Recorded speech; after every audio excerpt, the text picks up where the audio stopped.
બધું નેચરલ એમ. અરે એક નંબર વસ્તુ રહેવાની, સૌરાષ્ટ્રના ખૂણે ખૂણેથી બધું ભેગું કરી લાયા છે. અમારા સૌરાષ્ટ્રની વસ્તુનું એક બટકું ખાન મોજના ફોરા છૂટે તો દા, બાકી બાવળિયામાં ઘા.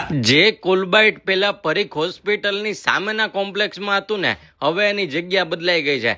આપણા જે સુકનચાર રસ્તા છે ને, ત્યાંથી તમે સીધા આગળ જશો એટલે તમને ચાંદની ભાજી પાઉં જોવા મળશે અને એક્ઝેક્ટ એની સામેની બાજુ જ તમને કુલબાઇટ જોવા મળી જવાનું છે. અને જ સૌરાષ્ટ્રની એકથી એક જોરદાર અને જામો પડે એવી વેરાયટીઓ તમને આ જગ્યાએ મળવાની છે. ખાસ કરીને અમરેલીના વડેરાની સ્પેશિયલ કેન્ડી, બોટાદના લાઠીદરનું નેચરલ કોઠી આઈસ્ક્રીમ અને ભાઈ ગઢડાના માંડવધારની સ્પેશિયલ ડ્રાયફ્રૂટ અને સીતાફળ રબડીની સાથે સાથે ચૂડાનો મસ્ત મજાનો પ્રખ્યાત શ્રીખંડ પણ તમને આ જગ્યાએ મળવાનો છે. દરેક વેરાયટી પ્યોર દૂધમાં અને માવામાં તૈયાર કરવામાં આવે છે, એટલે તમારા શરીરમાં કે તમારા અવાજમાં કોઈ પણ પ્રકારની તકલીફ નહીં પડે અને એની ગેરંટી ખુદ ઓનર જાતે લે છે. તો મુલાકાત લઈ લેજો કુલબાઇટની.